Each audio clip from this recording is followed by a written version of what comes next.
Hi, today I'm going to be discussing healthy boundaries in relationships, specifically romantic relationships.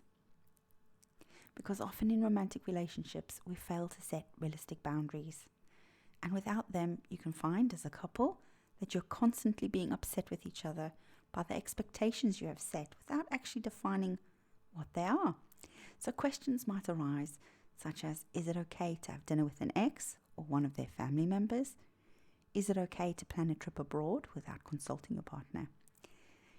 You see, the issue is that some relationships would be fine with this, but others certainly wouldn't. And it all depends on those in the relationship and what their non-negotiable expectations are. So, are you familiar with the saying, expectation is the mother of all mess ups? And this way it's been removed there. So, by assuming something, we have not been clear.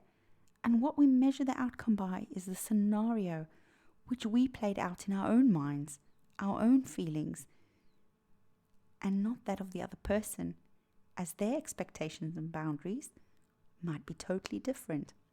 So think of boundaries as a set of rules for your relationship.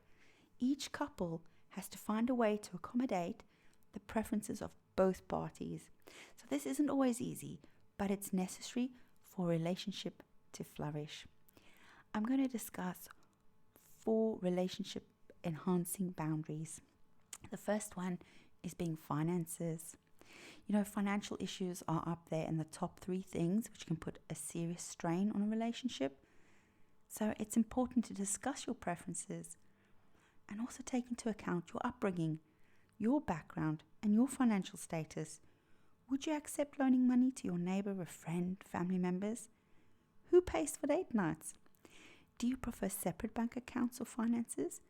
How much can one of you spend without consulting the other if it is joint savings? So financial issues are a regular cause of divorce. So from the beginning, create acceptable financial boundaries and hold each other to them. So prevent any financial disagreements before they even happen. The second point is the past. So you've both either dated others or been married before.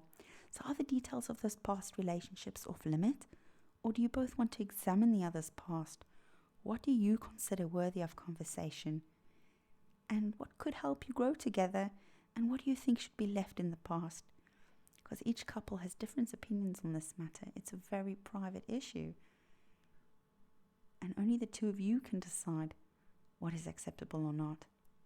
The third point here is privacy. Does your partner have a right to know where you were on Saturday night? Should a partner have access to the other's journal, phone, or even online account?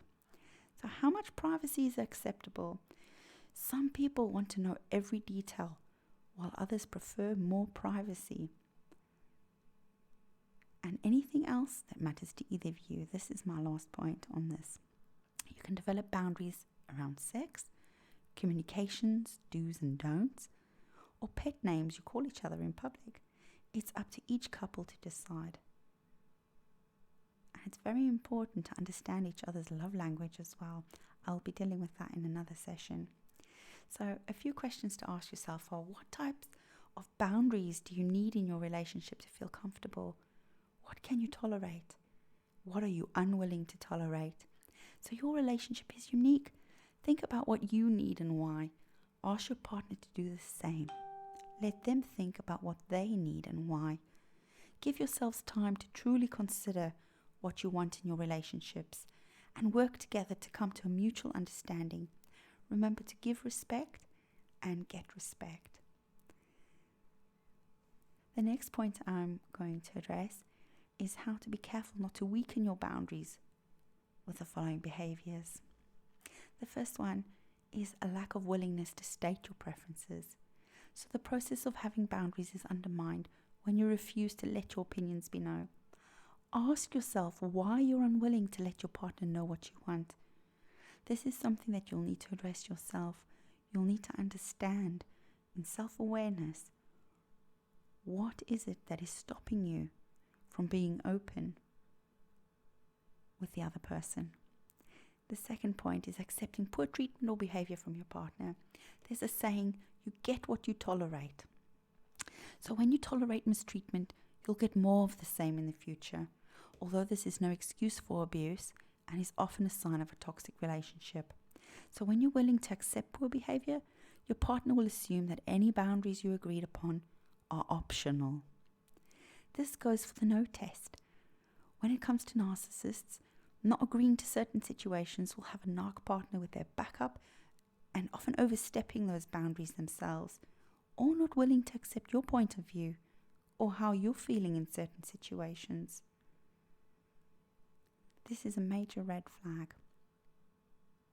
Do not move your boundaries. The third point is guilt. There are times your partner might be frustrated by the boundaries. That's not cause for guilt.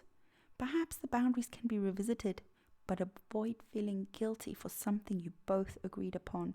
These rules apply to you too. Don't discuss the boundaries in a rush. Take your time and both agree. And never ever be pressured into something you do not agree to. Stand your ground. Be clear in what you're willing to compromise on and what you are not. The same for your partner. If you wanted to be really clear, both could write out what boundaries they expect and what they're willing to adhere to. There's no point in setting boundaries only to turn around and sabotage them. So belittling your boundaries like this is likely to cause resentment. And the same goes for yourself by wanting your partner to move their boundaries. So what boundaries do you need in a relationship? Each relationship is unique, as I've said. Some require a lot of boundaries for both parties to feel happy and secure, while other couples would feel smothered with too many rules to follow. If there's no balance, this can cause resentment and even feelings of fear or mistrust. So sit down with your partner and talk about what you both expect from your relationship. Cover what you're willing and unwilling to tolerate. Then it's important to uphold those boundaries. Now might be a good time to discuss these boundaries. Respect your partner's needs, but also respect your own needs. If you're about to enter into a relationship, be clear about what both partners want from the start. This can help avoid much misunderstanding and even heartache in the long run. So set boundaries that will strengthen your relationship and stick to them. These agreed upon guidelines can prevent a lot of relationship stress and make room for more joy. So always remember to be respectful, because what might seem like a non-emotionally charged issue to you might mean the world to your partner. So I hope you have time to reflect on what boundaries you have in place and what boundaries you would like to put in place if you're in a relationship now or you intend to be. So go in peace, and I hope you have a fantastic day, and thank you very much for listening.